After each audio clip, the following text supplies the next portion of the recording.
I'm reading 50th Law by Robert Greene and 50 Cent, and one of the things that really stands out to me is when they talk about all these traps to fall. Well, they don't necessarily talk about them, but it's like all the traps to fall into.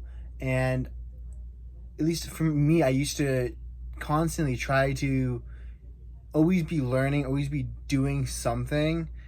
And in a sense, I think it's so I have the idea that I'm moving forward, and also to like avoid boredom. But there's some quotes I'm gonna read to you, and it's just like one of man's trouble. All of man's troubles come from not knowing how to sit still alone in a room, by Blaise Pascal. You're like, what? All of man's troubles comes because he can't sit still alone in the room.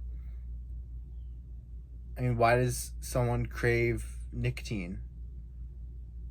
Because they can't sit still without it. Overeating. You could just sit still in a room and not overeat. All vices that people have, besides maybe sloth.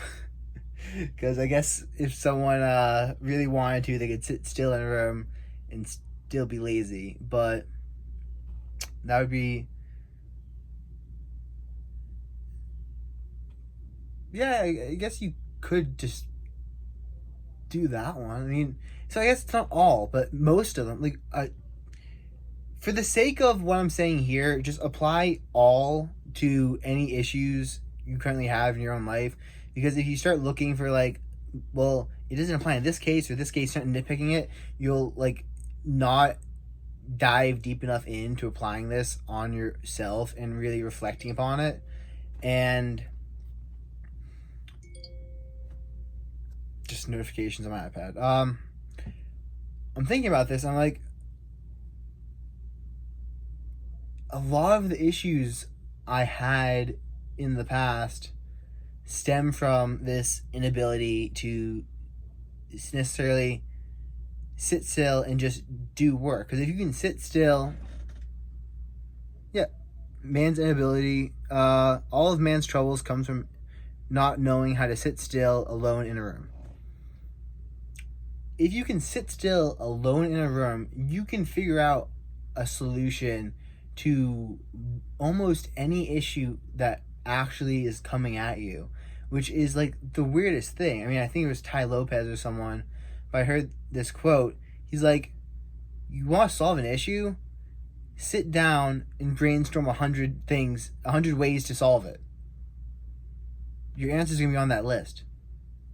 So I don't know why people don't do this. Like, really, if you have an issue that you're going through, sit down and brainstorm 100 things.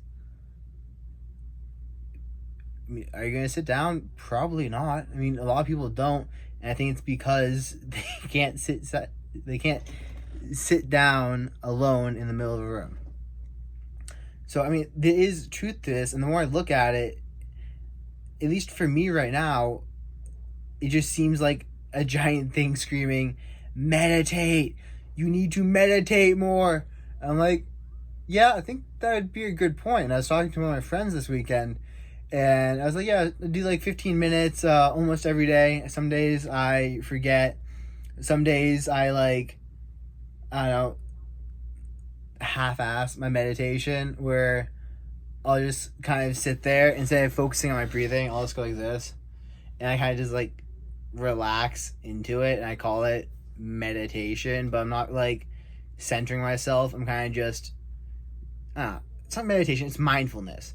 It's relaxing and mindfulness, but it is not meditation. So it's something I'm working on myself. But I was talking about it, and he's like, yeah, man, my girlfriend's dad meditates for an hour a day. And I'm like, oh man, I don't got time for that. And the thing was, like, I literally just told him about this book called How to Train Your Mind. And the whole point of the book talks about how you get back more when you meditate than the time you put into it. Like, a significant portion more by your ability to focus and actually work on the issues at hand. And if you have Audible, this book is free on Audible. It's part of like Audible Plus catalog or something. It's How to Train Your Mind. I think that is the name of the book. It is an excellent 3-hour listen. But so I'm thinking about it, I'm like,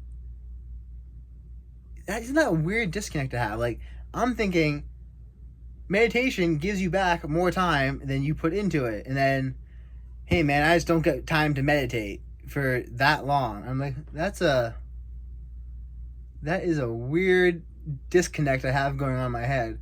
So anyways, to solve this and for myself, I'm now fully dedicating myself to a 30-minute morning meditation practice. And we're going to see how that goes. Because I think a lot of issues, I'm just going to read some of the quotes to you and talk about what they are.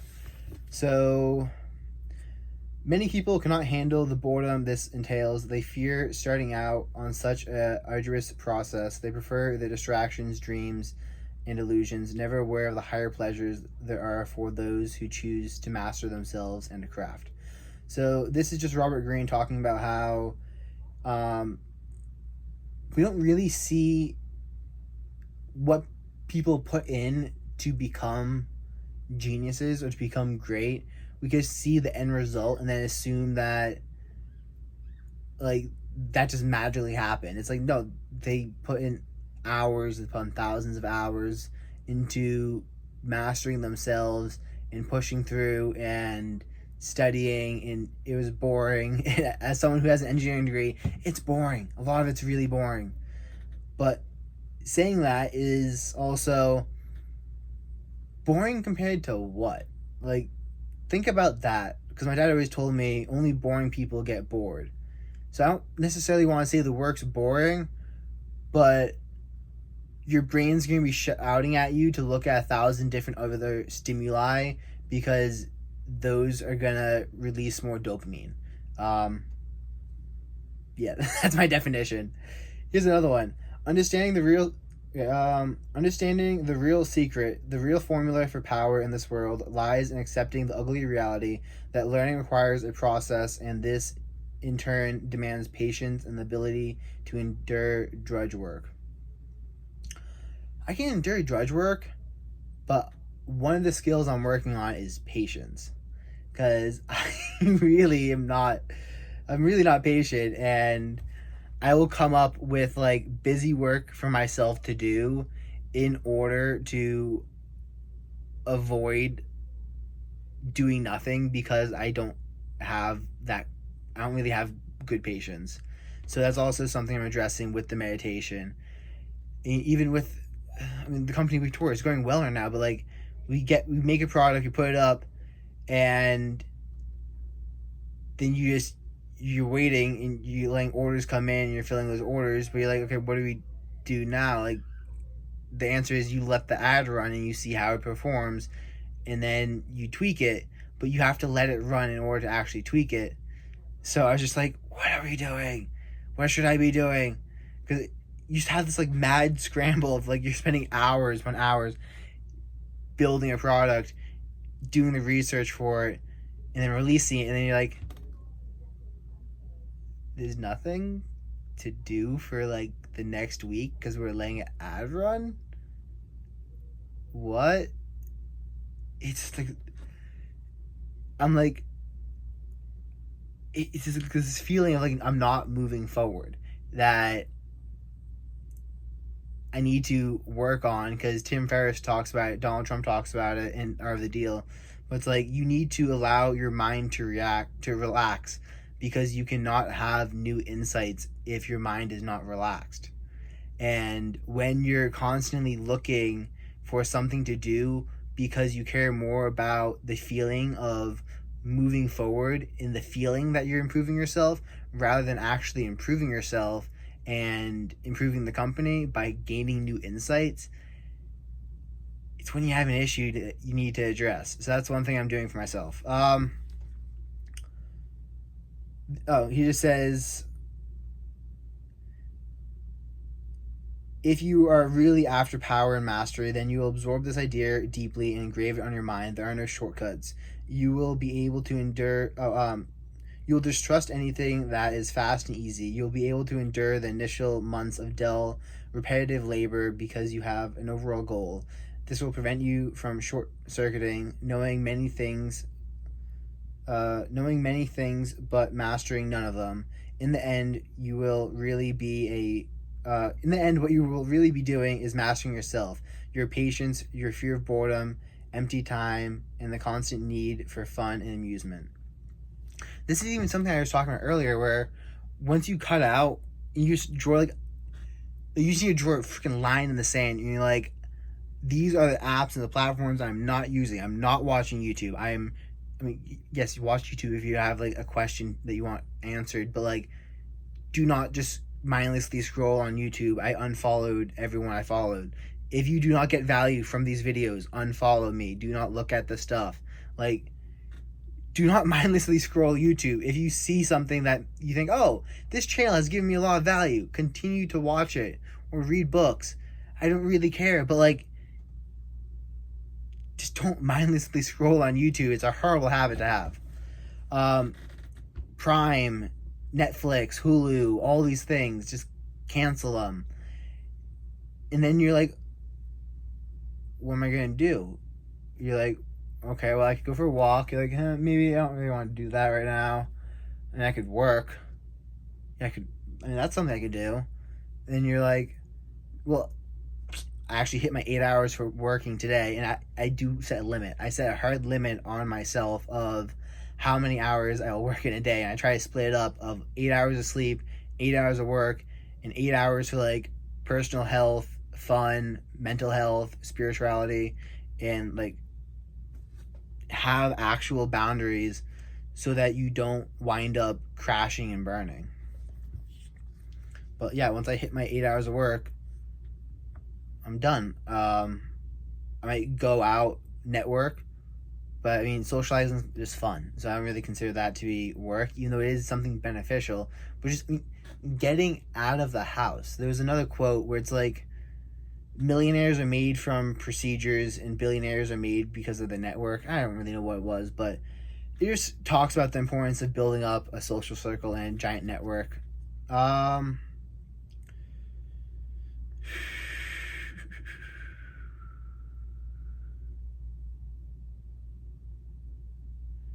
Oh, this one's good.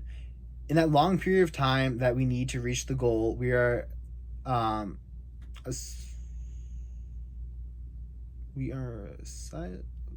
think it's assaulted. I'm sorry, my English is not that good. We are assaulted by thousands of distractions and temptations that seem more interesting. We lose sight of our objectives and end up following some detour. This is the source of failure for so many things in our lives. To force ourselves past any obstacles or temptation, you must be persistent. I was literally listening to this part of the audiobook today when I was driving by. Someone was recycling these gutter sections, and I was like, I could rewire the gutters so that the water from my house feeds my raspberry bushes. As this section of the book is literally getting read, and I'm like, no, that's not what I should be doing. Like, it's not a good use of my time. Water is stupid cheap. Why am I spending my like, yeah, it's cool. Yeah, it's like what my engineering brain like looks at. It's like, hey man, I bet we could heat the whole house using a fire pit outside and then make a heat pump system. And then you like draw this giant design thing up and you look at it, you're like, why am I doing this? Electricity is cheap. Like, Jesus, like, oh my, it's literally like, my brain comes up with things like this and I have to catch myself, because if I don't, I'll wind up starting like a quail farm or a quail business or something. Like, I'm just like, oh, I could optimize this. Like, Elon Musk, a great engineer, questions whether or not something should be optimized. And that is a horrible, what was it?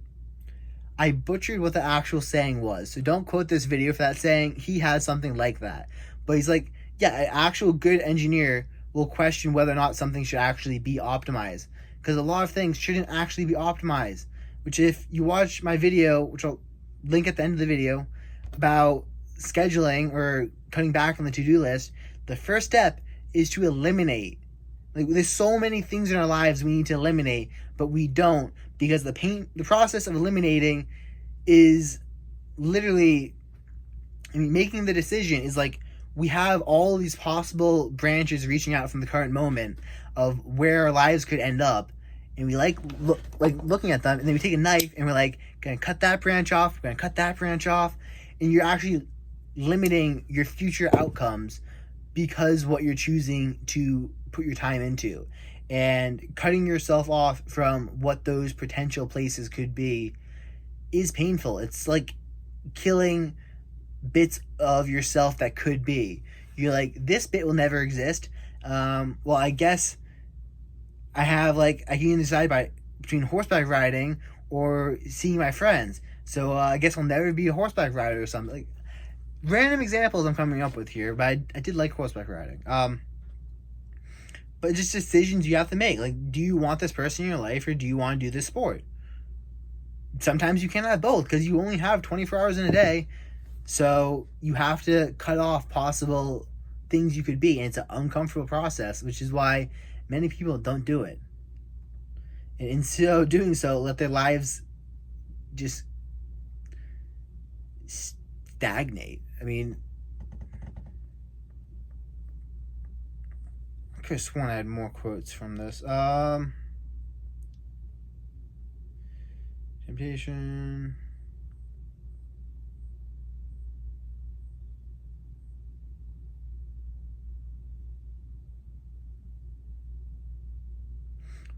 I'm not sure if I said this one yet. Understanding the real secret, the real formula for power in this world lies in accepting the ugly reality that learning requires a process that learning requires a process, and this in turn demands patience and the ability to endure drudge work. I think I already said that one. But anyways, check out my video here for, what's that video about? It's really good. It talks about eliminating your to-do list and how I go about doing it, because there's so many things that we want to get done, but until you can actually eliminate those things and you have a goal focusing your life, you're going to just spin in circles and get nothing accomplished. So check it out here. Peace out.